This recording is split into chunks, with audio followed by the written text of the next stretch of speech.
Hey, footy fans, welcome to the Point of Difference Rugby League podcast. I'm your host, Dave, and today we're going back in the day with an absolute legend from Parramatta, the glory days of the 80s, the one and only Zip Zip man, Steve Ella. How you going, man?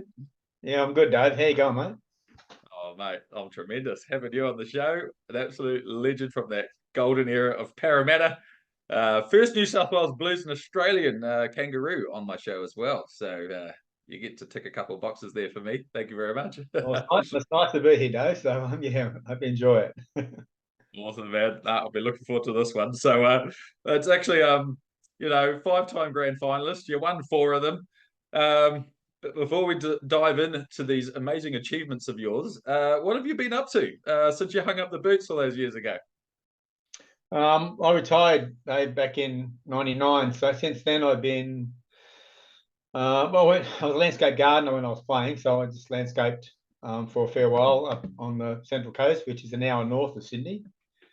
And probably for the last 25, 30 years, I've been working in Aboriginal health, working with Beautiful. Aboriginal communities here. So I now manage an Aboriginal health service. Massive, man. So you're still working full time?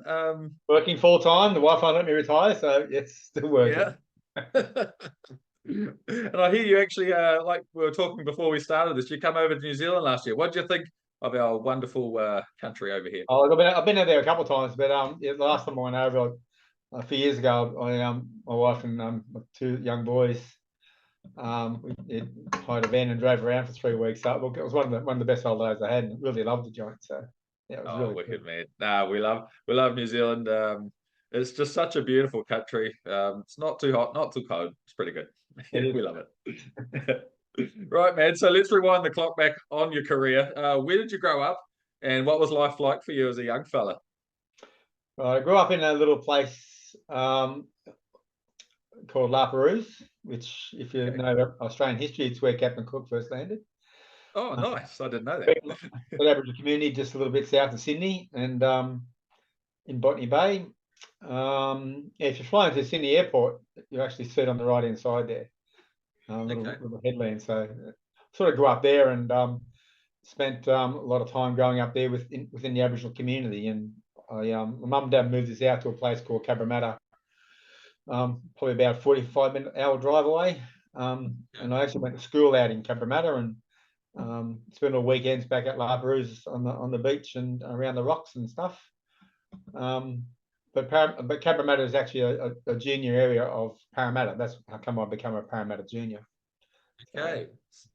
So what was the appeal of rugby league, and when did you first start playing, and what made you keep going back? well, I got three older brothers. They all played. Okay. My dad played, or my uncles played. It was just a normal family progression. Okay. So yeah, I just wanted to play footy because that's what my brothers did, and I just wanted to be around them and their mates and make my own mates and friends. And yeah, I just started playing local. And yeah, it was just a lot of fun. And a lot of kids I went to school with were played footy. So yeah, it's just natural progression for me. And it was just one of those, I suppose, things that I really enjoyed. And I'm really glad I did. Yeah, man. You said you had three brothers, so you would have enjoyed running around the old backyard with the brothers and the physicality and smashing each other. And Well, so, we had a pretty big backyard, and we'd end up anywhere between 20 and 30 kids in the backyard playing footy. And oh um, wow. I'm the youngest of all my brothers, so I was always the smallest. So I had to learn to get away from big fellas because they were trying to bash me all the time. So yeah, it was more survival than anything else. That's where all the speed came from, mate. We wouldn't argue with that. Yeah. So, as a young fella and through your career, did you like learn to love the physicality of the game, or is it nah, don't tackle me, just run? I suppose growing up, I was probably similar sizes to everyone I played against, so the physical side never worried me.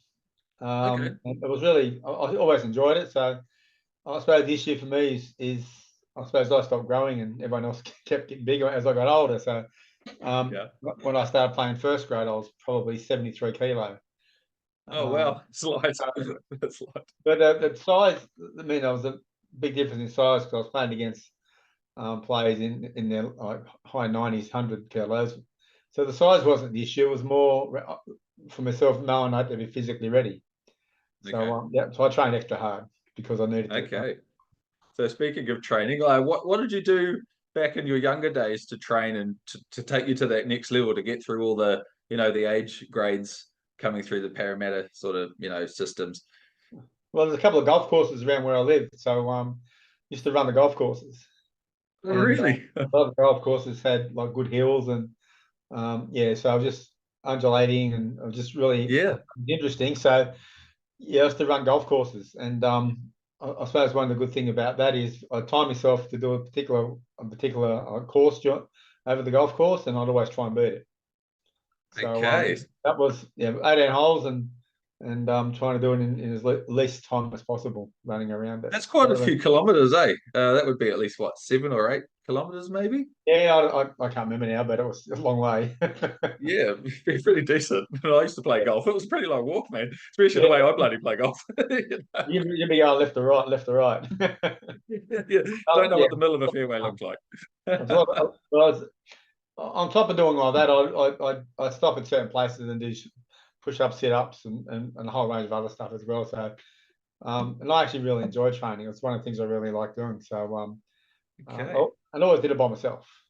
So it was Okay. really Just interesting. really self-driven. Would you say that's something that was one of your strong, qualities as a player? You had that mental and like self-discipline. Oh yeah, I could get out and do any training myself. I still do that today. Still do a lot of stuff myself. My brother, who's a year older than me, Greg, he was a good trainer as well. So I do a lot of stuff with him, and we'd go running, and he wasn't doing it. I'd do it by myself. So yeah, he was pretty driven as well. So I think he sort of pushed me a little bit, which was also good. Okay, man. So did you always play centre when you were coming through as a young fellow, or was it something that you fell into a bit later on? I mainly played centre growing up. So Okay.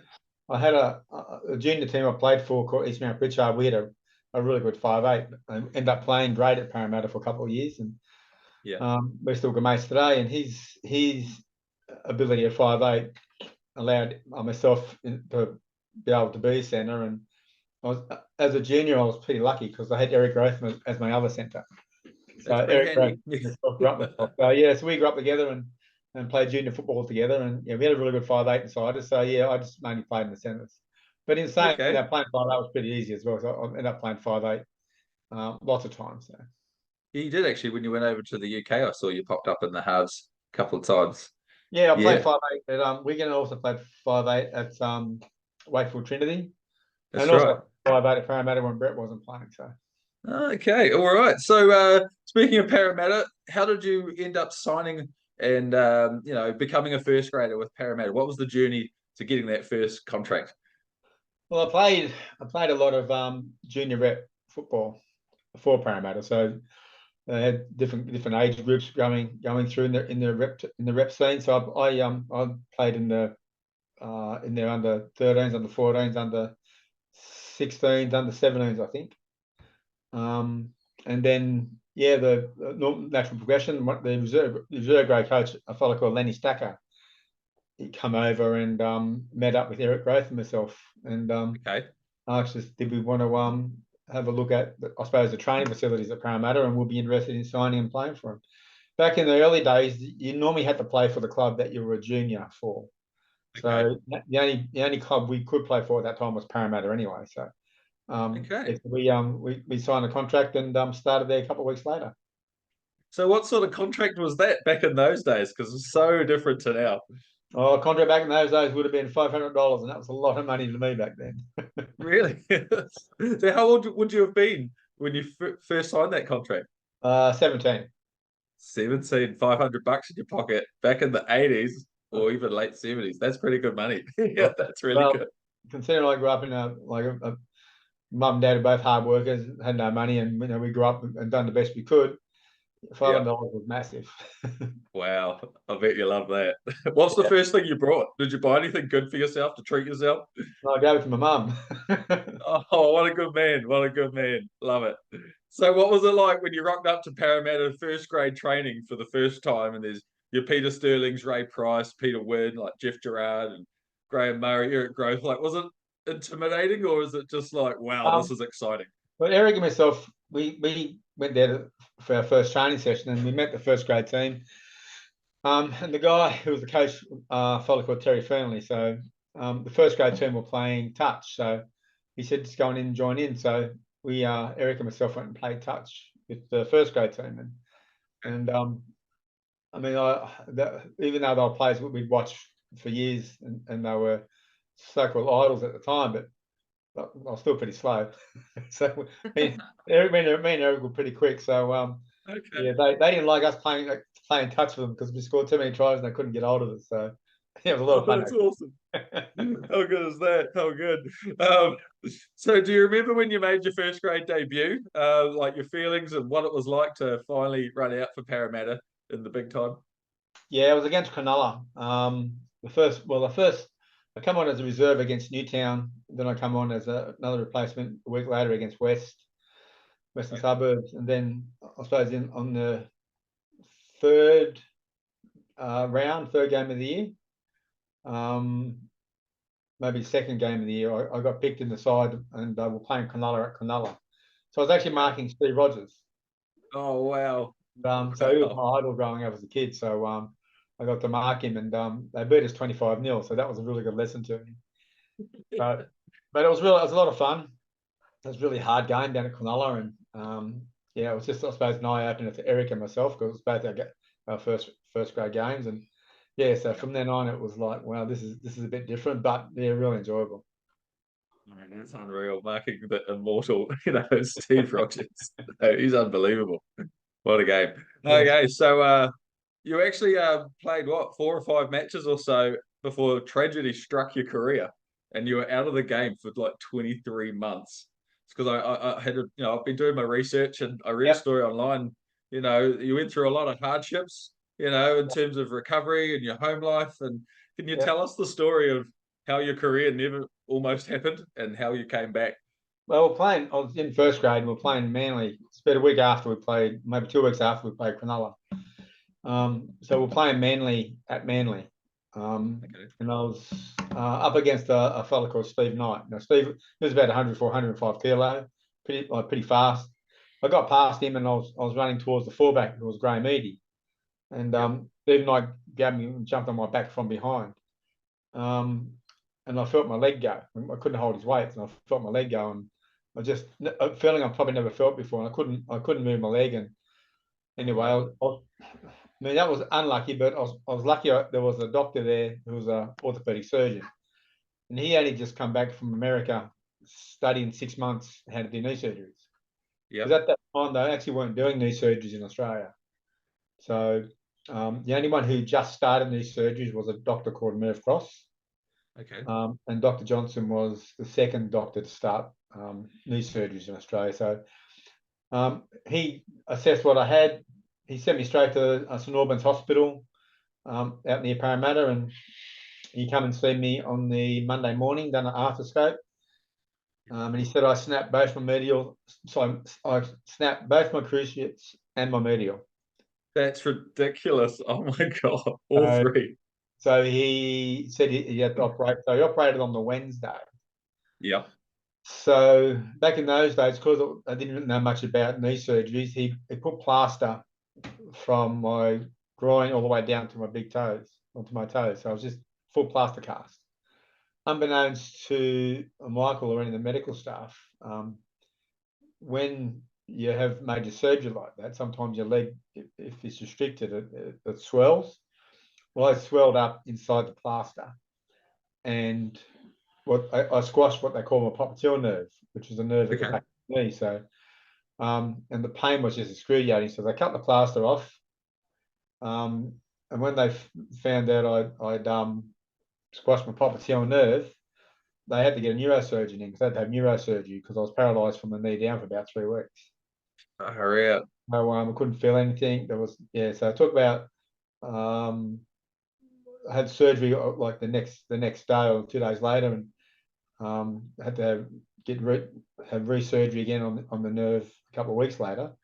And I've never had the feeling back in my leg. I've always had not tenderness, but if someone touched my calf or my lower leg, I get shooting pains up to where the nerve is.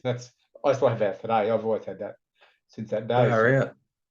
So yeah, so they trialed a new way of plastering these, where they do half plaster on top, plaster on bottom with some hinges that join them.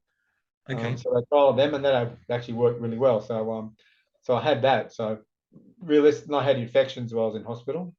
So Flash. I was in hospital for 8 weeks.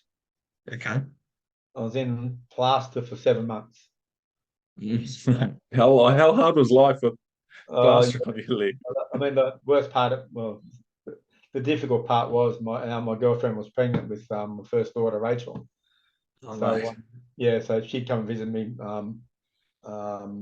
pregnant. My mum and dad come in every day and brought me dinner every day. Yeah. So yeah, it was just having that family support was always really like beneficial. But being worried how my partner was going, and so I got out of hospital, and I think Rachel was born about a month later. Okay. So that was yeah, it was traumatic for Anne, but it was um, I suppose for me it was traumatic watching her and not being able to help her or whatever. And so that sort of side was really hard. But I um, imagine. Yeah. dealing with the physical side, it was where the doctor came in and said you're lucky to walk, let alone run. So you won't be playing Okay. football again was probably the hardest thing I had to deal with. But Really? it was around. I wasn't happy being told I couldn't run again. I couldn't play footy. Okay. So, and I suppose I was probably more determined once he said that. So what the doctor did, Yeah. he Michael put he bought this leg extension machine over from America. Okay. He put it in his rooms. And he gave me a key to his rooms and his code, and put a TV in an office with this leg extension machine. He says, "Come and work out as much as you like." So I Awesome. went in. So I went in and worked out on that machine 2 hours a day, 360 days straight. Wow. So 2 3 That's hours a day. determination. So that was, to me, that was the only thing that actually got me back. Was given my, I suppose, the size I was, I suppose the level of the injury. The only way I could see that I ever play again was actually do what I needed to do. So yeah, I'd go there like 2 or 3 hours every day. After I go to work, come and just go straight there and spend all that time just exercising my leg. And yeah, even done it Christmas Day, went there Christmas Day and done it. So yeah, it was just one of Far out. those things that when you're being told by a doctor you're not going to walk, let alone run, yeah, it's just a bit something that drove me to prove them wrong. That's unbelievable determination, man. I love that so much. That's so good. I'm a pretty injury prone runner, so I know all about injuries, man. I have to always come back from the next bloody niggle, It's really When frustrating. people start telling me about their injuries, I was like, yeah, no worries. So they say how bad it is, and I can't do this. Well, you can't because you probably don't want to. Yeah, yeah. No one likes doing their physio, mate. uh, Probably hard on people, So, but especially my kids. so you actually ended up making a long-awaited return to first grade, and I actually heard that South Sydney tried to offer you like three times the amount of money to, ditch the Eels and hop over the fence to them. How did that all come about, and why did Well, you not go? what I was I was rehabilitating, and I missed all the 1980 seasons. This happened in '79, the injury in April '79. So it would have been the 1981 season 81. I was in the trial match. I come up before the trial match. Bill Anderson was the South coach, and he rang me and asked me to sign at Parramatta. And my mum and dad both been South supporters. La Perouse is in the South Sydney area, so all my family who live down in the Aboriginal mission down there at La Perouse were all South supporters. So it's sort of natural progression for me to look at going to South, but I couldn't forget what Parramatta did for me and how they supported me through my injury. Okay. I mean, this offer wasn't big, but it was still three times more than what Parramatta offered me. So it wasn't about money; it was more about loyalty. So I Yes. actually stayed at Parramatta, and so yeah, ended up playing my first game back in all that time, almost 2 years it was, and yeah, I think first time I touched the ball, I got past the ball in first grade. So Jack put me straight in first grade. So first time I got the ball, I was playing 5'8", I dropped it. So this is a good start. And the second time I got the ball from our 22, and I actually made a break and set up a length of field try. So that actually gave me full confidence that I'll be okay. Yeah. What were the mental hurdles before you ran out for that game? Were you like, were you worried? You must have had some, trepidation about going out, Funny, surely. I was more nervous um, at training than I was playing. Because Okay. at training, you're doing a lot of different things, whatever. But when I play, my mind just goes straight to what I need to do, and I don't think too much outside of stuff. Yeah. When I'm training though, we're doing all these different things to try and improve our skills in a whole range of areas. And I was always more timid at training, but in the game, I was always okay. So I had full confidence because I knew I'd done the work. So that All wasn't right. the issue. Was movers around. Um, will it go again down the track? Not in this particular game. So, and it was funny. We played Kangaroo about 5 weeks later, and I actually retore my medial again. It was only a Oh, slight geez. tear. So Okay. I only had 2 weeks off and then come back after that. So that's probably the only time I got scared of redoing the injury. Mate, that's an amazing comeback, honestly.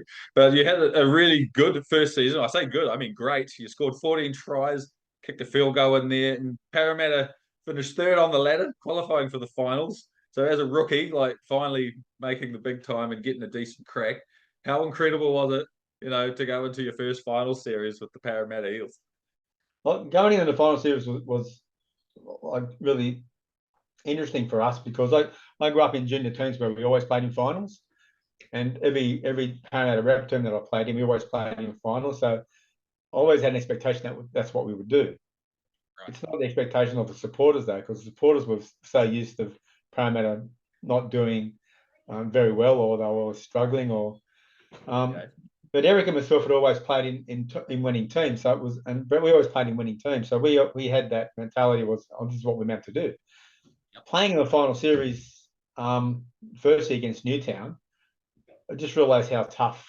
We thought playing during the season was tough. Yeah. Once you go in the final series, it's next level.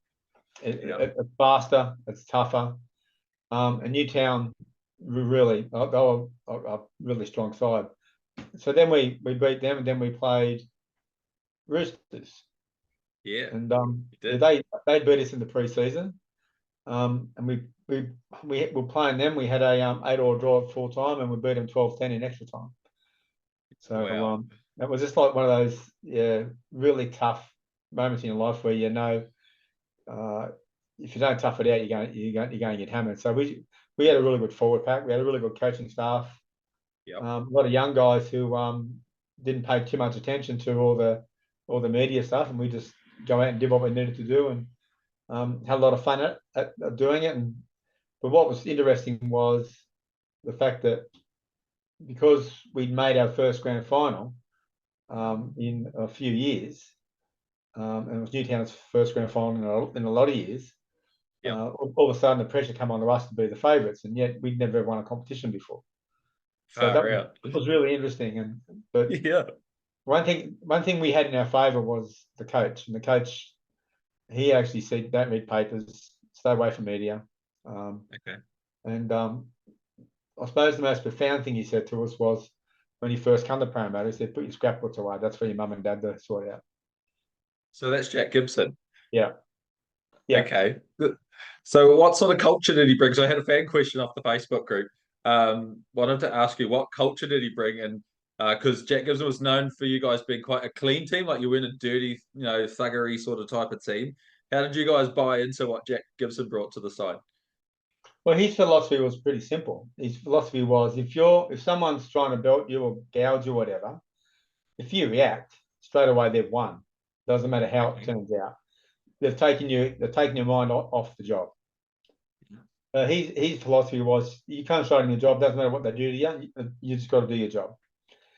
So Okay. we had one player, Steve Sharp, and Yeah. teams just always niggle him, and you'd always react.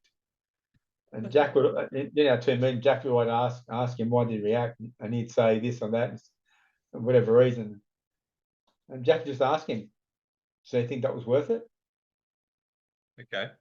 And realistically, we could get you could get belted, gouged, bitten, whatever. And Jack's philosophy was, if you react, they win. Yeah. So we weren't a clean. I wouldn't say we were a clean team, but we were a disciplined team, and Okay. a discipline that actually allowed us to do what we needed to do, because he installed self belief into us that, we can, no matter what's dished up at us, we'll take it and we'll concentrate on what our job is.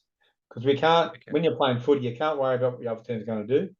You got to look at what you're going to do first and how you're going to stop the other team. But if they're reacting and getting dirty or gouging you or biting you or elbowing you and you react, straight away they've won and you've taken you off your game. And Jack he didn't accept that. It's such a good philosophy. So you guys go into the grand final. Brett Kenny scores 2 tries.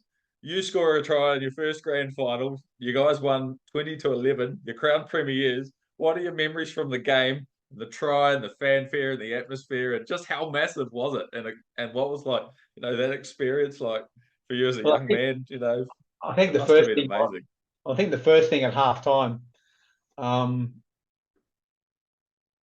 Jack come into the dressing room at half time, and it was, I think we were just behind. Okay. With, I can't remember, we were behind or just in front. And Jack just walked in and just says, the scores. I think it said, at the moment you're behind. You've got half a game to fix it, a lifetime to think about it. Then walked out. That's your halftime speech. I love it. But it was really Pissing profound around. because it was actually true. Like we can turn it around ourselves, or yeah. So you got a lifetime to think about it, or so Wow. for us it was like, yeah, he's right. So, and he'd done all the work. He'd done all the coaching. There's nothing he could have said at half time was going to change things for us. So what we need to do was look at what do we need to change ourselves. And one of the things that we looked at was we needed to pick up whether it was dummy half defence or whatever it was, but we identified that ourselves and actually said we'll pick up on that. So Okay. straight after half time, the scrum on our line, Tommy O'Donoghue scores and puts them further in front. So that's sort of put Old a Tommy. game in the works. But that's where your leaders come into play. And the Yep. leader, our leader was Steve Edge. Okay. And Steve Edge, his response to any of that is, let's stick to what we do best. Don't worry about what Yes. the score. The score will take care of itself. We need to do what we do best, and let's get back into our game plan. And we just concentrate on our game plan, end up scoring a couple more tries, and won the game. And you got one of them, mate. Mate, how exciting was it to score a try in your first ever grand Yeah, that was final? pretty cool. That was pretty cool. I really enjoyed that part of it. It was one of those passes from John Muggleton, because I love playing with John Muggleton because his hands were just fantastic. Yep. And the quick backline movement and the quick pass from Muggo, and yeah, it was just a line wide open, just had to run and score. So all the hard work was done. My job was just putting the ball down. So, but yeah, certainly happy at that time because the Crow missed a couple of goals earlier, but he kicked that goal, which actually put us Okay. in front. And then yeah, we had the Brett Kenny dummy bit later on, which sort of put us further in front. Yep. So that was And really then good. you get to full time, the siren goes, and you've got this epic crowd back then, with the massive flags and everyone's in their jerseys, and it's real old school. I love it. Like the footage is so amazing to watch. I just love it. It's funny when And you're you've won a grand final. playing big crowds like that. We probably didn't understand in the context of the event. We us younger fellows didn't understand the context of it all. I mean, for us it was great. Yeah, we won, fantastic. This is really cool. We didn't understand the effect it had on the crowd Yeah. because we didn't grow up. I mean, like I said, Eric and myself, and that we grew up in teams where we won most years, which we had good teams. But we didn't realise we're part of a club that had never won a competition before. We're part of a club whose supporters have been that's the missing link for them. Yeah. We didn't understand how much it affected our supporters.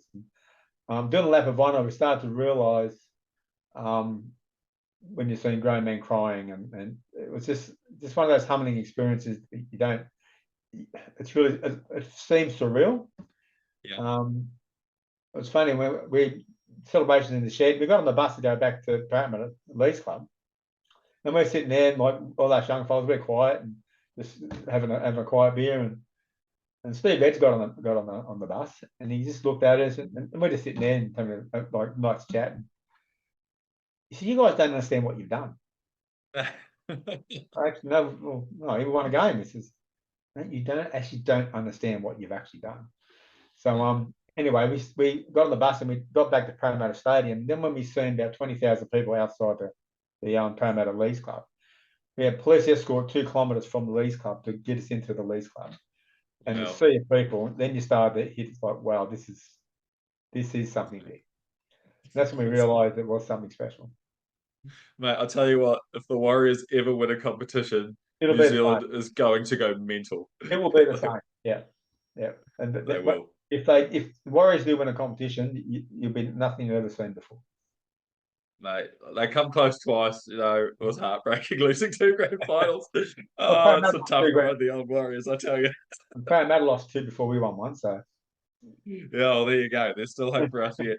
Yeah. So 1982 rolls around, mate. You're the hottest team in town. You finished top of the ladder.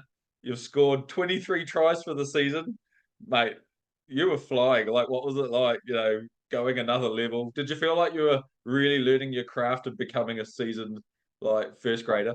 I think that's probably the best way to describe it. It was being more, I suppose, entrenched into the system, being more understanding of what's required, and knowing that you're not going to succeed if you don't put the work in. What we did, we changed a lot of things up that year as well. We got a couple of new players in, but we actually changed things up because Jack's always good at changing things. Yes. And the one thing he didn't change was allowing us young fellas to play what we see. And it was one of the things I struggled with today is that Jack always said to us, we have a game plan that we've got to stick to. He said, if you see something, go for it. If you see you want to do something, have a crack at it. Okay. So he never stopped us or held us back from using our potential or our skills in any way, shape, or form. In fact, he actually encouraged it. That's awesome. So it was one of those things where you knew you had the coach. If you done something that didn't work out, you knew the coach had your back, and you wouldn't be in trouble. Where in other teams, if they try things and it wasn't what the coach wanted, we knew they would always be in trouble. But we never had that with Jack, and it was always one of the things that there was innovative things that he started with us back in '81 was around. We watched American Gridiron footage on every Tuesday night before we trained. We looked at what can we do different that other teams don't do. So when teams kick to us, most fullbacks just run the ball back. Yeah. When teams kick to us, we had to throw the ball wide straight away. If they kicked our fullback, we had to sprint back and we had to go wide straight away. We scored most of our tries on the first tackle in 1982 because the defensive line isn't set on the first tackle. So we'd have a crack at them first tackle. And it was always one of those little things that didn't look like much, but actually made a big difference in what we did. Always put us on the front foot. When the Bulldogs back in the 84, 85, 86 started to realise what we're doing, they started to defend that and made it a bit harder. But that's when the second man play started to come in. But it was those little things which we really enjoyed. It was hard work sprinting back to run the ball back up the field again. But it made a big difference in how we played. I guess once you've sprinted back, and then if something does come off, you score a try, you get that rest as a reward, just about, and then you go again. Well, it's one of those things that Jack always said. First tackle, you just got to go wide. Even last tackle, we always run the ball on the last tackle. Yeah. And if it doesn't work out, if you see it's an opportunity, have a crack at it. So most tries in '82 were scored in the first or last tackle. Crazy. I wish more teams would do that now in the current game. It's so structured. Yeah. It's just so structured. But anyway. Right. So you went into the finals. Basically, it was the Phil Blake show when you played Manly. And you guys went down 20-0. And Phil Blake had a field day. Was that a bit of a reality check for you guys before? Oh, look, yeah, Manly beat us every game during the year. So they had a terrific side. They did. And Phil Blake was I suppose the icing on their cake, and he was like Phil Blake's a terrific player. Unreal. But he had special traits that we knew and we picked up on. Was around soon as if it was a break made and the fullback makes a tackle, Phil Blake's first receiver, he always chipped that play because there's no fullback. Right. He scored a lot of tries off that. So we actually did. So he done that to us a couple of times early, but in the going up into the grand final, we actually done that in the grand final, but because we'd read it, we knew what it was doing, we'd always make sure someone was there. So never but in the semi-final it did because we didn't cover it. Okay. So we knew about it, but we didn't cover it. The grand final we actually covered it and actually stopped a lot of their plays. So yeah, it was very much the reverse role in the grand final. So you go into the grand final. You guys went pretty nuts, really. Neil Hunt, Eric Growth, Brett Kenny gets another double. You got another try, and you guys have 2 grand finals in a row. How incredible is that? We scored 4 tries in the last 5 minutes of the second half. Wow. And we scored almost from the kickoff twice. Yeah. It was just one of those purple patches that just come into play sometimes. You just, no matter what you do, things work out. Yeah. And the fact that we threw it when Neil Hunt scored, that was a perfect example of quick hands and running manly around. Brett's try come from a kick. And Eric's try was just some really good quick hands from a drop ball that was the first play from a drop ball from Manly. Okay. So we threw it wide and ended up giving it to Brett's trying to give it to Eric, and Eric scored. So I mean, the things that just happen. And we went inside at half time. It's funny, we went in at half time and Jack's come down from the speech again. Yeah. And we're thinking, okay, well, what's going to say this time? So he's come in and he actually walked in and says, and we're probably up by a fair score by then. He said, "You guys know more about this game than I do," and turned around and walked out. That's 2 from 2. So that was pretty. You're on your own, boys. Play your game. So it's one of those. We always knew if the coach had nothing to say. I mean, it's one of Jack's philosophies as well. He's not going to say anything not going to say something for the sake of saying it. If he's got nothing to say, he won't say anything. Means you're going all right. Well, too many coaches actually over coach and over talk. Yeah. And I think he couldn't change anything that we did because we actually almost had the perfect football half. Yeah. But he said, "You guys know more about this game than I do." I'll see it full time. So, did you understand the significance of 2 premierships in a row this time?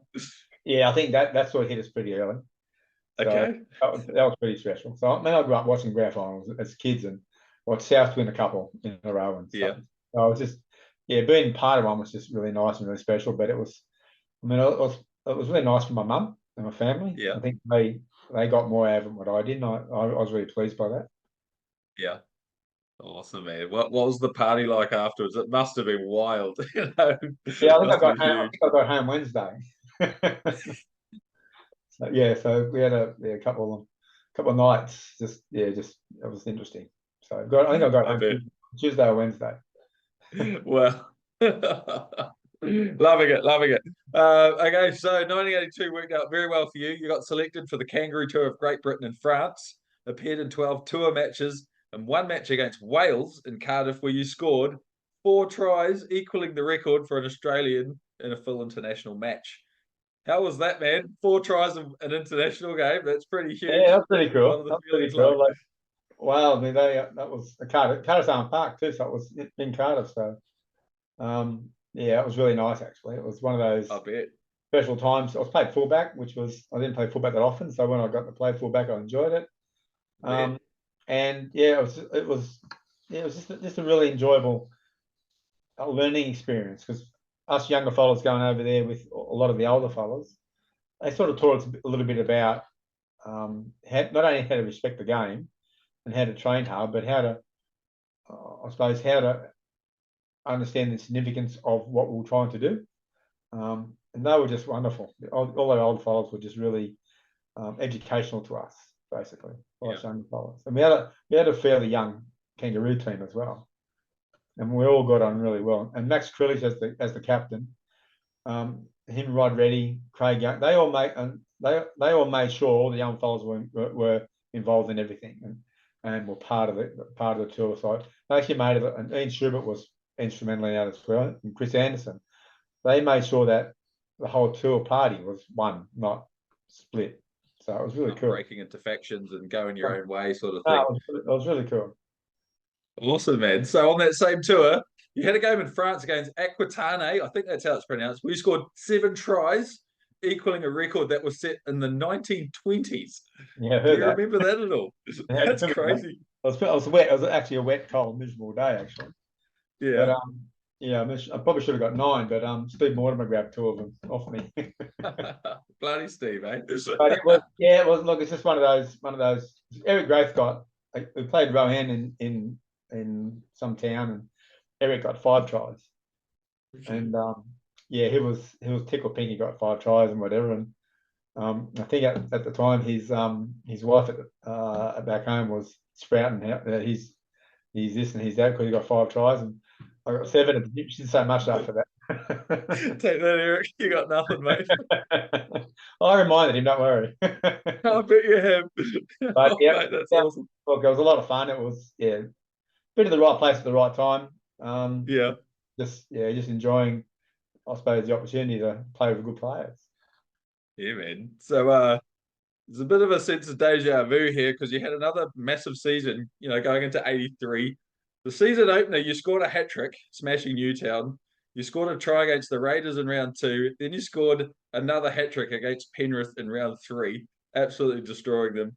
You've scored 7 tries in the first 3 rounds, and you're just absolutely on fire. Like, did you guys just feel bulletproof in yourself going into another season? You're the champions back to back. Like, did you just Um, feel unbeatable? I think we'll come back on the Kangaroo tour. We're still match fit, and the Okay. other guys we played against probably weren't as match fit as us. So I think I had an advantage that way. Right. And the opportunity I suppose running a few tries was being in the right place at the right time. That's, I suppose, one of the things I always concentrated on was make sure try and put myself in a good position. Terry Lamb was really good at that. Yeah. Any young kid playing league now, if they can work out where to be at the right time and do that consistently, they're always going to be okay. So I really concentrated on making sure I was trying to just follow the ball and just be in the right place at the right time. So on that, who was the player that you would follow or that you just loved playing alongside that would put you in the right place at the right time? It's either Sterlo, Brett, or the Crow. All right. So just follow when they get the ball, just make sure you're around them because they'd always create for you. Yeah. And so I was lucky that way. And if I couldn't finish off, I'd always give it to Eric. Let Eric finish off. So yeah, pretty handy. If I had too far to run, I'd give it to Eric anyway. Awesome. So you actually finished second on the ladder that season. You had to work hard to make the final, beating Canterbury in the major prelim, but then you lost to Manly in the major semi. But then you managed to pick yourselves up and beat Canterbury in the the semi, like, or the prelim. So what was it like going into that match after a loss? Like, come on guys, we want to go for 3 here. What was the feelings going into that one? We never had the mindset we have to go for 3. That was never our mindset. Our mindset was one game at a time, and I suppose it was around learn from our mistakes. What happened in the games where we got beat to actually prove what we need to do to win this game. We knew Canterbury were a really good side. They were a side coming up. Manly just towed us up. They went straight to the grand final. Yes. And they were a little bit dirty from being beat the year before. So and they beat us most of the games through the year as well. So the Bulldogs were a team that were coming up, and they were a pretty fast team. So it was just trying to match them for speed and run their forwards around like they tried to do to us. So we actually run their forwards around pretty well, and we played a running game against them and ended up getting a fair few points on them. You did. I think you won 18-4. So you're going back into the GF against Manly. It's a rematch from the year before. Like, the hype must have been huge. Tell us about the build up. Like, what was the media press and coverage and all of that like? because Oh, I was born in '84, so I wasn't even around to see it live. But I've seen all the highlights 100 times. But well, what was it like back then? I think everyone were tipping Manly, mainly because they'd beat us every day through the year, and I think the other part was they were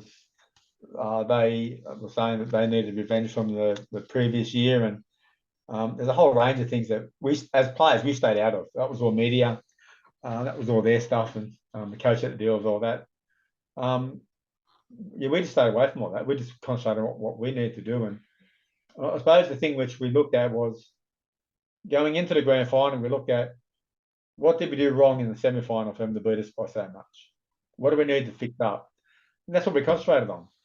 Okay. Once again, it was Phil Blake and his chip kicks. He's a legend.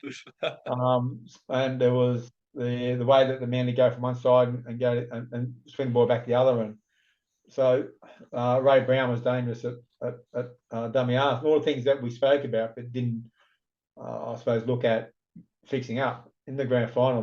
We concentrated on those three or four little areas where they tore us apart in that semi. And if we fix that up, we'll be okay. So once we fix that up, we knew we were going to score points. We set to stop them scoring.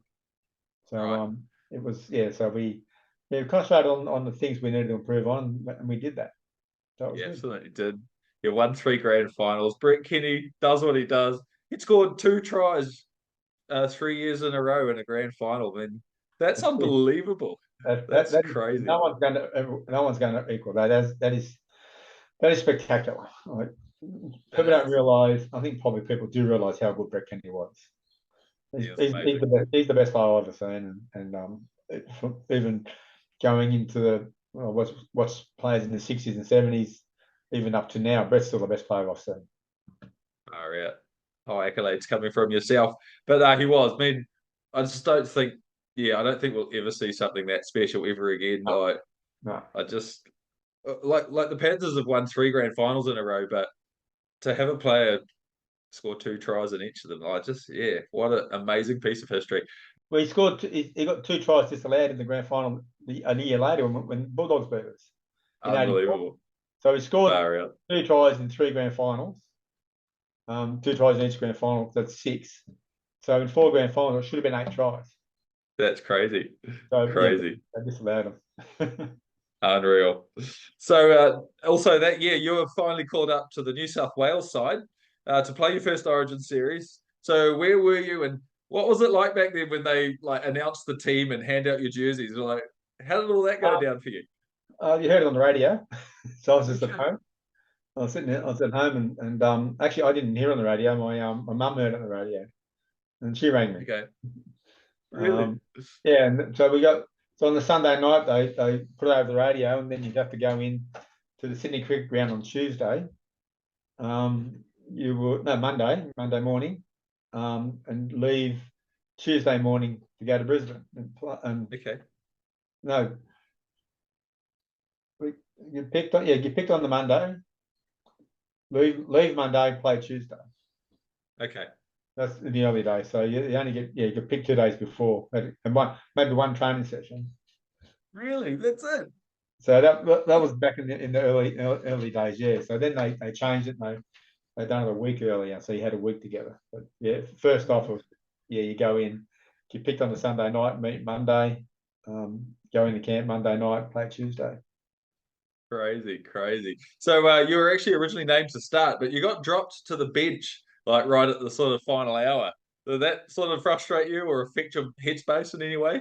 I didn't affect my headspace, so I was pretty annoyed because I bet you were. Ted Glossop was the coach, and he yeah he said you're not going to handle all their laws, so he put Alan Thompson in, and nothing against Alan Thompson. He's like he's a real nice player and a good player as well. But yeah, I was pretty annoyed that I was picked inside and the coach could change it at the last minute. So I actually didn't talk to coach after that. So Really? yeah, Pricey give him a mouthful, and he was the Bulldogs coach as well. So Okay. I actually didn't talk to him. Even when he came and gave me instructions, I just ignored him and I just went on the field. So I got on the field in that game about 15 minutes ago, and I got the ball. First, I got the ball, scored. How good? How good's that? So Take that, coach. we got beat. We were way behind when I went on. So Okay. we were behind by about 20 something anyway when I went on. So Far out. Ollie Lewis had a terrific game, and yeah, then he put me on, and I'd scored in the first time I got the ball. So yeah, I was more annoyed than anything else. I bet it was. But what's it like out there in the Origin, especially back in those early '80s days? Origin's kind of new. There's a whole lot of thuggery going on out there. What was it like, being amongst it all out there? Oh, it was more vicious than anything else. Yeah. It was, and the crowd was vicious as well. I mean, you're up in Queensland, they throw 4 cans of beer at you, and they didn't care if you hit through a night. It was like, I mean, one of the games there, they had to stop the game and clear off like all the cans that they threw on the field at people, at players. Oh, really? We'd be on a bus going down towards the ground, and we're going past the Paxton pub, and they'd be throwing schooners at us and cans of beer at us and bottles of beer at us at the bus. We'd be getting off Crazy. the bus to walk into the ground, and there'll be all these Queenslanders abusing us. And it's like, well, this is that strange mentality that we weren't used to. But in saying that, Queensland, they had terrific sides. They Yeah. had some really, really, really good players, led by Wally. And Wally was, to me, is one of the best players I've seen, Brett. But he was a true leader, Wally, and he led them. Yeah. And he got the crowd up when the crowd needed it, when you needed the crowd up. He just orchestrated what he needed to orchestrate. He was like a wonderful to play against, but just great to play with. Yeah. And you always knew when you're playing against Queensland, they had the biggest backline had Wally, Mark Murray, Wally, G Miles, Mal Meninga, Chris Close. Then you had Wow. Kerry Brewstead and Yeah, Kangaroos did. uh, Yep. Ron Rebo and Colin Scott. So it's like they had big, fast players, and they were all good players. So Yeah, we always man. go up there. We're always going to be in a battle. So then I ended up playing in 8 Saturday. I won 4 and lost 4. So I had a 50% success rate. So I was okay with that. Yeah, well, while we're on Origin, you did win a series and you've scored a Yep. few tries. What's the feeling like getting a win up over the dirty old Queenslanders, and getting that series win? Like, it must have been, was it relief or was it excitement or a bit of both? I think it was relief for um, a lot of people and excitement for others, depending on where they're at in their state of origin journey. Yeah. Um, for us, it was more relief because Queensland had beaten us a couple of years previously. Yeah. So to win the series against them in '85 was just phenomenal. We had the New Zealand tour and went back, and they beat us in the last game, but beating them 3-0 the following year was yeah, really, really nice. So Very nice. but it was just one of those things that it's really hard to explain the experience because it's just like surreal. Um, Yeah. the best part about it though, like they on the field, they bashed us from pillar to post and got away with whatever they can get away with. Off the field, we're all best mates. That's so cool to know. Like, 'cause Really a cool. It's lot of like, people wouldn't know that. no, Yeah. I marked G Miles, and Oh, wow. G Miles was my roommate in '82 Kangaroo tour. Oh, wicked. So it's funny. There was an all-in brawl started in one of the games, and Yeah. G Miles is on the other side, I yelled out to him, "Me and you, Gino." He looked at me and laughed. What are you laughing at? But it's just like, even though it was in the heat of battle, we could still have a bit of fun. Yeah. What was it like though? Like in those all-in brawls, like, did you ever fear like any of that, or is it I just stayed like, out of let's them. go, lads? Look at the size of me. I stayed out of them. That's it. Leave it for the forwards. I'll leave that to those crazy critters. Yeah. Oh, crazy. Didn't Daryl Broman have his jaw broken in one of your Yeah, first games? Les Boyd got him. Yeah, It's probably one of the worst things I've seen, actually. But it's sickening. It's yeah, sickening. it was just one of those things that happened a lot. But I think when Les hit him, it was probably to Daryl's misfortune. That was probably the worst spot to hit him in. And yeah, but elbows and that was just normal part of the game back in the early '80s and Yeah, so right. But that one probably got him in the wrong spot and actually caused a lot of damage. So yeah. I think Les Boyd got like 12 weeks suspension for yeah, that. yeah, Yeah, good yeah. times, eh? Yeah. So you got to also play for the Kangaroos against my country, New Zealand, playing the Kiwis. How special was it to get a test cap and be a part of such a strong, rich Australian history of Kangaroo players and go on against good old New Zealand? The New Zealand, I mean, I really enjoyed the Kangaroo tour of England. That was terrific. The tour of New Zealand was different because it was shorter and it was during our season. So it was it was really nice to go over there and represent the country again. And some of the teams we played against, I mean, they were tough games. All the games in New Zealand were tough games. Yeah. The second test, we beat New Zealand in the second test, but we only scored our try in the last minute. Oh wow. Gary Jack give it to John Rebo, and John Rebo scored. That just put us in front. So I think won by 1 or 2 points in that game in the second test. That's right. That And was the one that because I've had Daryl Williams and Mark Graham, Kurt Sorensen on the yeah, show, so they would have all been sort of playing. Oh, like Kurt and we're in that Mark side. Graham. I remember Mark Graham. I played the ball. Mark Graham was before when we scored that try. I played the ball, and Mark Graham was the marker. Yep. And Mark Graham was a terrific player. I really liked playing with Mark. Really good fellow too. So when I played the ball, he started chasing, and I grabbed hold of him just to hold him at the marker. And he looked at me and he's gone like that, and I can't bet here. Anyway, I let him go, and we went and scored. But he was in that series. He was terrific. He was an inspirational leader for New Zealand in all their tests then. And that was a series where also Filipino outplayed Wally in all 3 tests. Yeah. And was easily the best player. Rest in peace, Olsen. He's a legend. Yeah, I played against him lots of times, and one of the hardest blokes I've ever played against. When he dominated Wally in 3 tests, and it was just like, well, no one's ever done that. He was a big body, wasn't he? Yeah. Tough, very tough, strong, stuff tackling man. Nice fella. So I got a question off the top of my head because I've never had a Kangaroo player on the show before. Yeah. What's it like being in an Australian side coming up against New Zealand? Like, because we didn't win a lot, did you guys still take them like really seriously? Like, because you still had to really earn your victories, or was it? Did you always feel like you could always win? Be honest. Oh no, we always New Zealand were always going to be tough. Every game I played against New Zealand, there was no big score. There was always tough games. I mean, you guys had some terrific players. Yeah. I mean, Dean Bell in the centres was outstanding. Awesome player. Playing Trent at halfback, he was a tough gripper. Yeah. Kevin Cameron in the front row, like when he had to fight with Greg Dowling, I was in that test. Yeah. It was like, wow, New Zealand were always a tough team. Always. Yeah. Because when they played against us, any Australian team, they always lift. Yeah. And and we know that, and we never ever took New Zealand lightly at all. They were always, I suppose, at the forefront of making sure we prepare right. That's awesome to hear. Like that today. Yeah.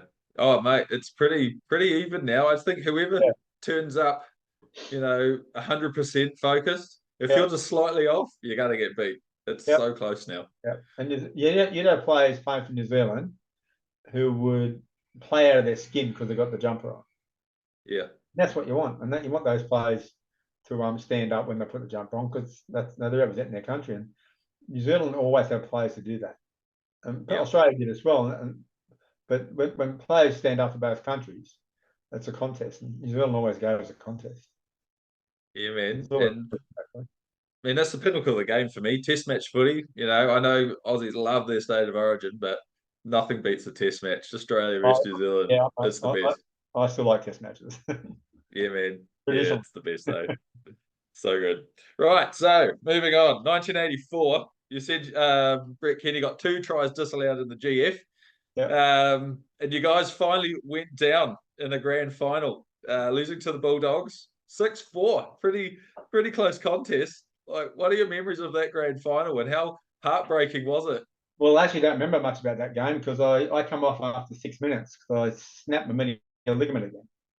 Okay. So 6 minutes into the game, I got tackled by Peter Mortimer, and he's tried to wrap his legs around me and pull me over, but when he's sitting on the side of the knee, he snapped my medial ligament. Oh, mate. That was only 6 minutes into the game, so I tried running, and instead of my legs going back and forth, I went sideways. So, this is no good. So I put my hand up, and Al Fridges, our trainer, come on, and he said, "What's up?" I said, "I snapped a medial ligament," and he knew that I would know because I'd done it previously. Yep. So yeah, he just helped me off. Yeah. So I went straight to the hospital. Didn't give you the magic water and stay out there, son. They love that in the old days. I tried to stay out there, but my leg was wobbling sideways instead of going back and forth. Far out. Yeah. So what was the feeling amongst the team? Finally having the Premiership golden run. Finally over. I think they were disappointed because they had their opportunities to win the game. Because I've never seen the game. Really? So Okay. yeah. So my understanding is that they had the opportunities and didn't take the most of the opportunities, and yeah, and it was a game we probably should have won, but we didn't. Yeah. And saying that, the Bulldogs were a terrific side. Yes, mate. Terrific Yes. side. What about 85? You didn't. Yeah, you think you got to the semi-final, but you didn't qualify for the grand final. So, what was the feeling like not making a grand final for the first time for you? Yeah, it was interesting because we got beat by Bulldogs again because, like I said, they were a good side. And in this particular game, they beat us by about 20, 25, 26 points. They actually give us Yeah.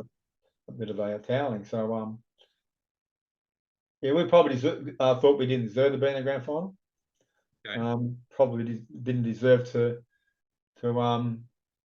I suppose, be on the big stage because of the way we performed. So, well, we weren't okay with it, but we accepted it.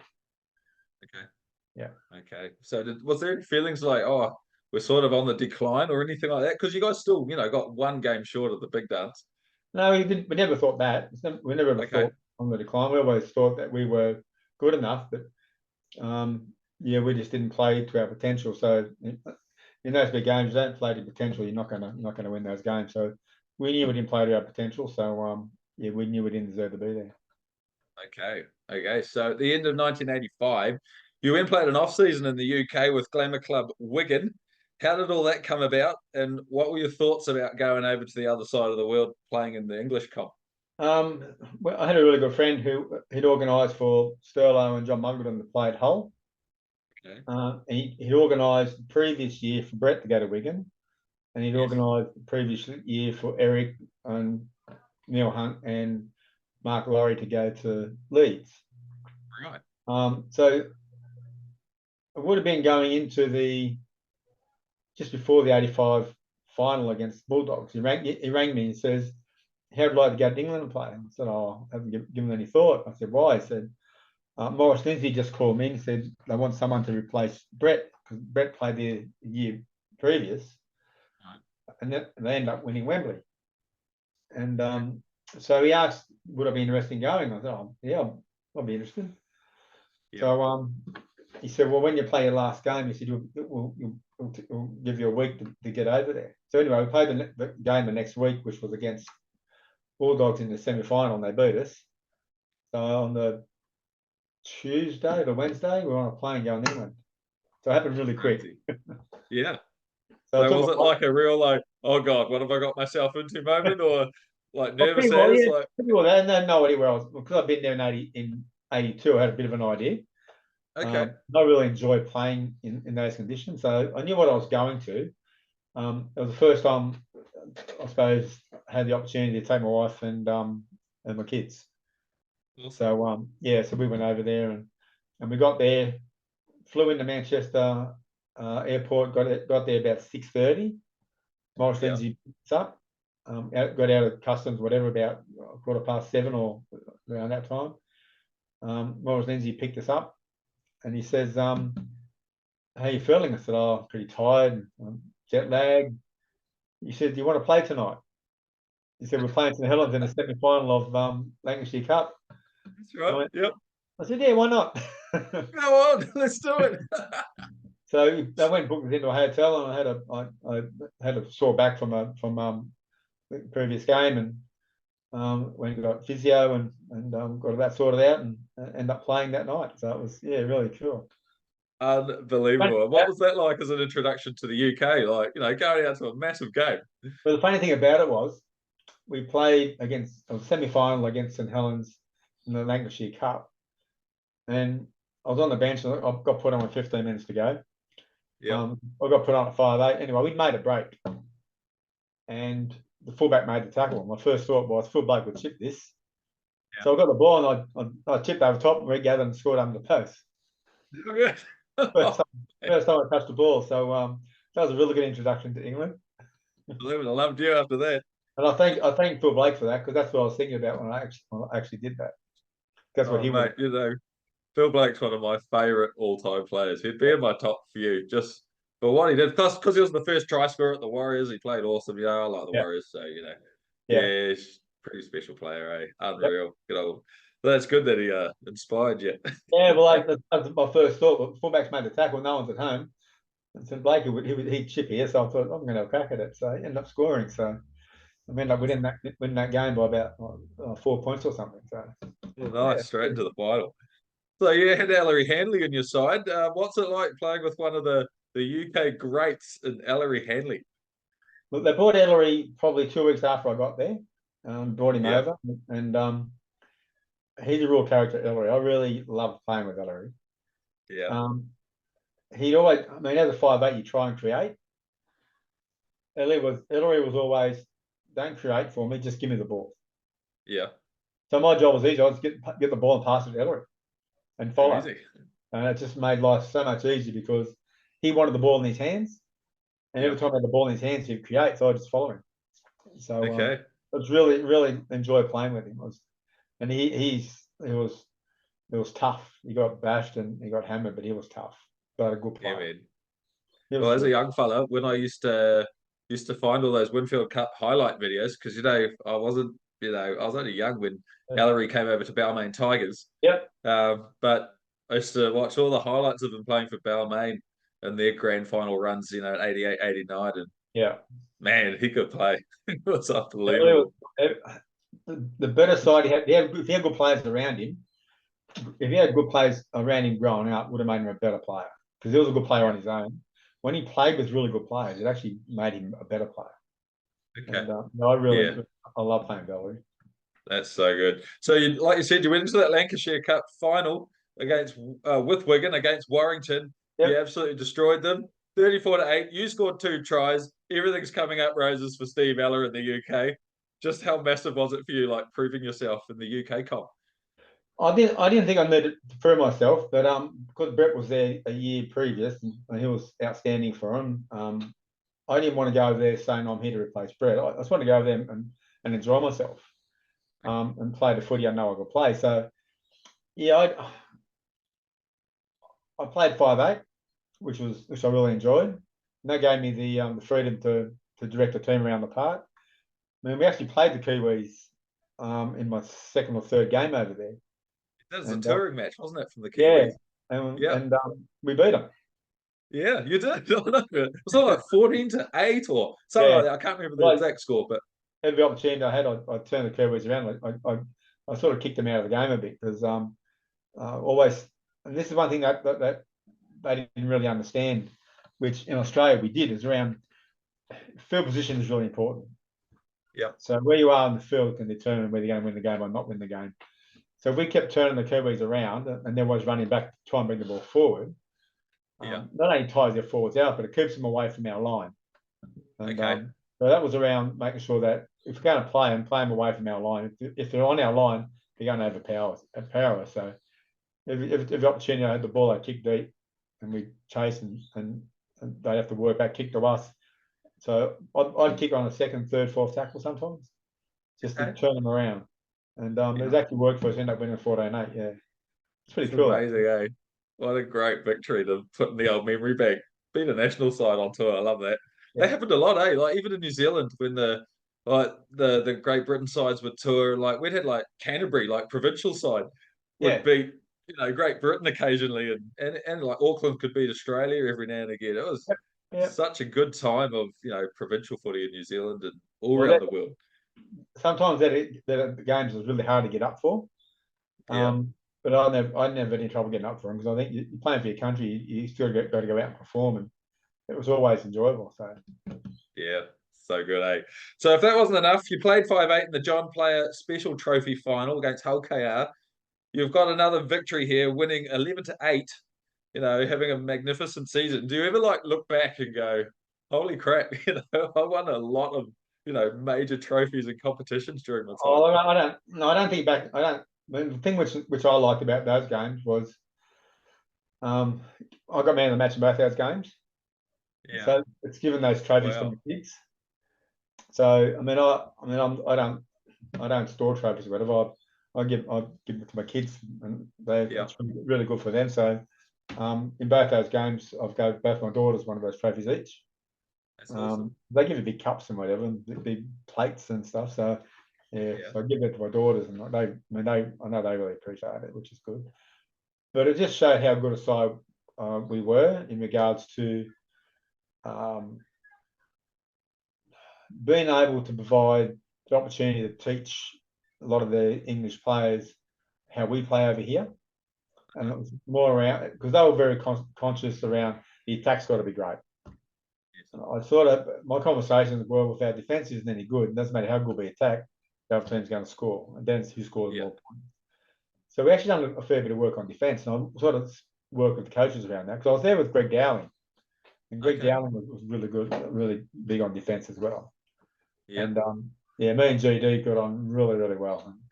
It was actually when he come play for us at Wigan.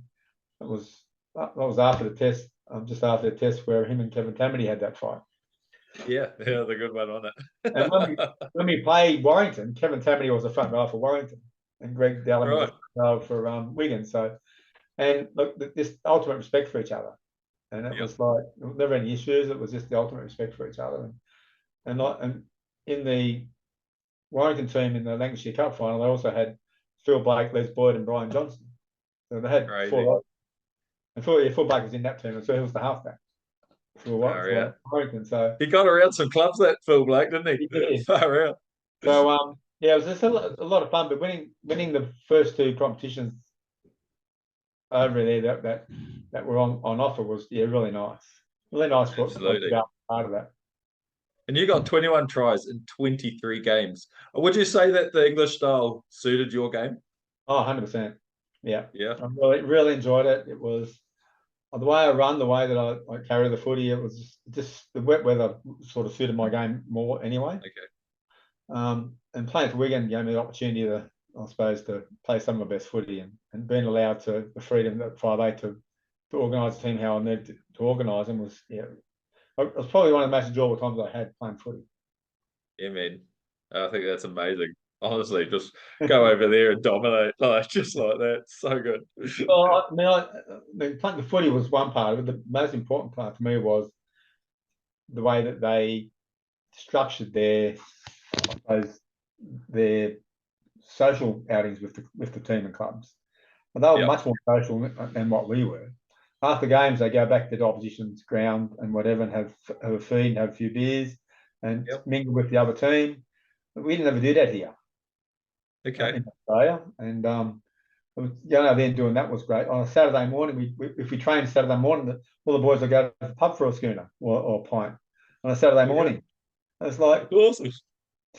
when I played at Wakefield, Knocker Norton, who signed in from Hull, he come in and before a game he's taking around a bottle of sherry and then have a drink of sherry before it. It's like all this stuff that you wouldn't see over in Australia. It's like, well, this is really cool. Oh, great. Good times, man. So 1986, massive season for Parramatta. You guys went all the way to the grand final again. It's Ray Price's last season with Parramatta, and the captain, he's Mr. Perpetual in motion, and you guys won the grand final in a tryless grand final, 4-2, mate. That's crazy. It's probably one of the toughest games I've ever played in. It was like they threw everything at us. They beat us through the year, and we beat them through the year as well. So we're on par, and we beat them in the semi-final to get to the grand final. So we knew we had the team, but we also knew they had some really good. They had a good coach. They had a tough forward pack, and their forward pack was brutal. They bashed us from pillar to post. Peter Kelly was vicious. Yeah. Peter Tunkley was vicious. Paul Dunn, they were just Dave Gillespie. They were just vicious. Yeah, Gillespie, But man, they he's a could get big away with boy. it. Well, they could get away with it, and whatever they did, it was the only thing they didn't get away with was two high tackles. Both of them were on pricey, so we Yeah. kicked 2 goals. So yeah, scoreless grand final. Crazy. I think that's the game where Brett scored 2 tries and got both disallowed. It's not 84. I think it was that one. Okay. But yeah, it was just probably one of the toughest games I played in. But the last 7 minutes was on our line. They Oh, mate. everything at us in that last 7 minutes, and we had to just defend and defend and defend and defend. It's like, and just I suppose at the end of the game, you always think it's exhilarating. You won. We're just exhausted and more relieved than anything else. Yeah. So it was just one of those special moments that I didn't feel exhilarated. I was just more exhausted and I felt more relieved than anything else. Exhilarated Okay. after when we celebrated back at the club and whatever, but and seeing how the supporters reacted. But it was just one of those surreal moments that you put the hard yards in and you work hard and you sacrifice. That actually, this is why you do it. Yeah. How good was it to see Ray Price out a winner? Well, him and Pricey and the Crow never mentioned retiring after the game. That was the media. Okay. Media spoke about that. They never, Okay. they never ever spoken about it. We sort of knew that probably was going to be the case, Okay. but we never ever spoke about it, and Right. we never spoke about it after either. But Okay. just their decision for them and their family, and we were okay with that. Yeah. So I remember Ray Price's speech when he's holding the trophy, and he We'll said never, something like, "This will be the last time I ever play here. Thank you." yeah. And then it's like he's Well, out. He's gone. that was the first time we knew that he was probably retired. Oh, Because really? he Oh, never, yeah. well, that's something you don't speak about. Okay. And I think people say, "Oh, you've done it for Ray, you've done it for Mick." Well, I didn't do it for them. I done it for myself. Right. If you can't do it for yourself first, you can't do it for anybody else. So, Yeah. and that was the mentality we had. Like, it's not here to satisfy other people. You got to satisfy yourself. And if you're playing to where you need to play and what level you need to play at, if you're satisfied, then the coach should be Yeah. satisfied. Right. So 1987, you only got 2 or 3 games for the year, and the Eels missed the playoffs for the first time in ages. What sort of happened to you? And the next year, the Eels didn't go so well as well. What was sort of going on in the club? Was it like a new generation of players coming through? Well, we had a lot of new players come through. We had a few players leave. Craig left. Okay. Price left. I missed most of the season through injury. Okay. I had shoulder surgery, so I missed first 12 weeks to the shoulder injury, and Right. so I suppose the bottom line for us was we probably didn't have mentality that we'd had previously, Okay. um, and maybe the coach had been there a year longer than what he should have. Right. Didn't make the hard calls that he should have, and when he started to make the hard calls, it was probably a bit late. And Okay. they So that was bought, John Mooney, wasn't it? yeah, and they bought Bobby Linda. Yeah. As soon as they bought him, Bobby and Linda went and played in England, then come over and played a year with us and back to England and played. They played about 6 seasons straight. Oh, yeah. I, Yeah, doing the back to back to back to back, you know. I don't think they got the value. He's probably one of the better locks I've seen, Bobby Linda. He's a terrific bloke. I don't Yeah. think they got the value out of Bobby as probably as good as they should, and the coach should have probably had something to do with that. Because I Okay. suppose, I mean, you can't stop somebody going over and earn the money or playing, but I mean, they made a decision to sign him knowing he's going to do that. Whether Okay. that was detrimental to our side, but when he played with us, he was really good. Um, but no, I'm not sure we got the best out of Bobby. I'm not sure they actually made the right decisions with some of the other players either. Okay. So you signed off on your career by heading back over to the UK. As you said, you played for Wakefield. What was it like playing alongside the likes of Mark Graham? Like you said, you love playing against him, but you finally got to play alongside him. And one of my favourites, Brent Todd. What was that experience like for you? Look, I love playing with both of them, and Yeah. really good blokes as well. Like Mark was to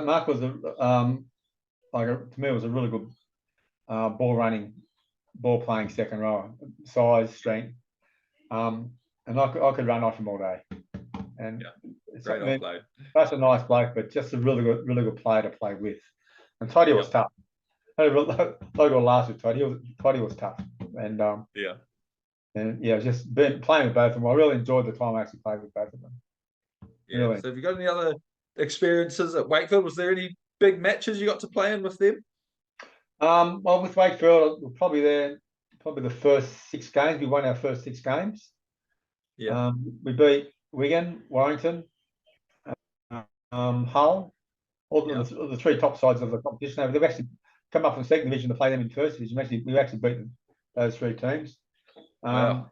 Then the wheels started to fall off a bit. I mean, the players that we played with, just wonderful people. I know it's you need to be able to play week in, week out, and the Yeah, guys I played with are the nicest fellows and the hardest workers, and playing with them allowed me to lead them around the park and to be I suppose instrumental in allowing them to become better players. That was really cool. yeah. Um, but when the other, I don't think for a period of time there, we didn't match the other teams when they lifted, Okay. and a lot of that probably comes down to, I suppose, the other teams improving, and we probably didn't improve as much as what we should have. We probably changed the way that we played. Yep. Um, um, Going back to probably play how we first time I started there, were probably better for that type of players we had, because the players we had in our team, like they were working class men, coal miners.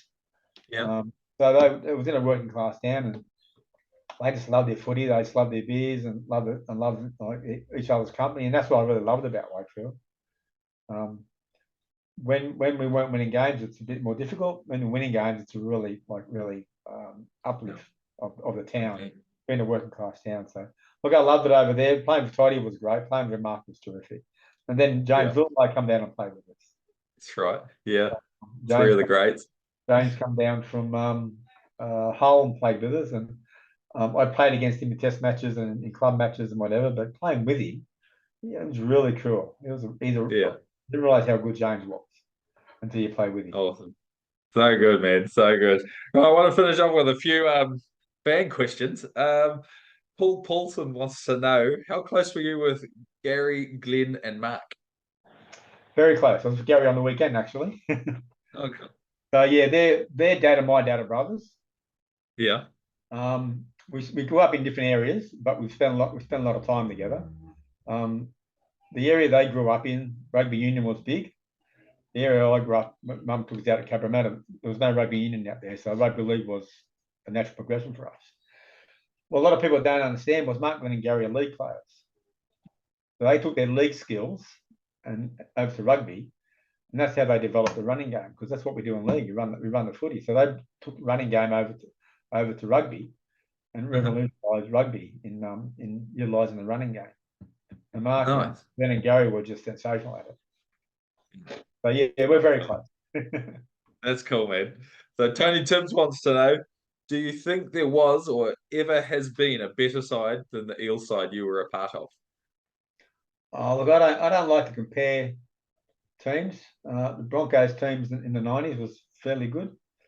Really good. Um, Yep. yeah, it's really hard to compare. I mean, the um, the South Sydney sides of the 70s, the St George side of the 60s. Yes. Yes. It's really hard to compare because footy is the football every year is different. It Yeah. involves rule changes, and so everything about the game changes. The way players train these days, the way that they approach everything's different. So it's really hard to compare. Would I swap any players for the players in my team? No. Fair enough. I think our team was like pretty. We played against some tough sides, but I wouldn't swap any of my players for anybody. Well, there you go. All right. So you actually mentioned Wally Lewis and Brett Kenny during this, which is perfect because he also wants to know who would you rather play outside of, Wally Lewis or Brett Kenny? Both, either one. I'll tell you, Fullback and halfback. when when when you play with Wally, you don't realise how much he does in regards to the tough part of the game. When your team's Yep. in trouble, Wally's the first one to put his hand up. When the Yep. team needs a big play, Wally's the one who puts his hand up and gives a big play. Brett's the same. When your team needs big plays, Brett puts his hand up, and inevitably he's the one to actually either score it or be the last pass. Either one. I mean, realistically, if you ask me who I think's the best out of them, I'd always pick Brett because I'm a bit biased. People don't realise how good Wally was. He was great. exceptional. Yeah, mate. Love it. All right. I've got a couple of questions to finish off with. Who do you think's going to win the NRL in 2024? Oh, that's a good question. I actually think it'll be a Penrith Broncos grand final again. All right. Rematch is on. Yeah, I think they're the best two sides. Storm are going great. Yeah, I think they're a dark horse. Have they got to win the comp? I'm not sure, but I think Penrith and Broncos. I think the Broncos have got the youth and speed on their side, and I think what happened last year is just going to teach them a lesson. Okay, let's lock in the Broncos for Steve Aller. I like it. Yeah, that goes. Okay, so what is your favourite TV show of all time? Oh, favourite TV show? I have no idea. I watch lots of TV. Watch anything on TV at the moment? Or Netflix? I watch what I don't know, but I'm watching a lot of TV series at the moment. Just TV series. I really like Breaking Bad. Breaking Bad was really cool. Oh, that's a great show. Yep, bring it home. I've watched that twice through. I watched Did you ever watch SEAL Team on Stan? I can't say I have. No. It's on Stan, or now it's on one of the other channels, but it's called SEAL Team. Okay. And I watched that through twice. That was probably my favourite one. Yeah. And I love Sons of Anarchy. That's my favourite. It's great. I enjoyed that too. That was really cool. Very good show. All right. Okay. Last question, mate. If you were on death row, what would your final meal be? Oh, final meal is what I grew up on. Zabaloni. Okay. What the heck is that? What do you call that? Power over there. Oh, power. Yeah. Okay. Yep. Yeah. What we call that? We call it abalone. Okay. So, traditionally we call it muttonfish. That's our traditional what we used to call it. But we used to die for that as kids, and that's our traditional food. Oh, mate. Awesome. Awesome stuff. If I got anything I could eat, that would be that would be my first choice. Beautiful, mate. Oh, that's so cool. So I just want to thank you so much for giving up some time and coming and have a chat with me going back in the day. It's been an absolute privilege to speak to you. You're an absolute legend. Being part of that glorious Eels team, mate, that's, it goes down in history what you guys achieved. So it's just a real honour and a privilege to meet you, mate. No, really appreciate it. Oh, thanks, mate. Really appreciate the opportunity, and I really enjoyed talking to you. So I want to thank you for that opportunity. Oh, mate, it's my pleasure. So thanks to everyone for listening out there on the YouTube and Spotify platforms. Make sure you join the Point of Difference Rugby League Facebook group. There's a ton of legends on there. We're all posting a lot of nostalgic pictures and memories, and just having a great time. So thanks very much, and we'll see you all next time for kickoff. Full time.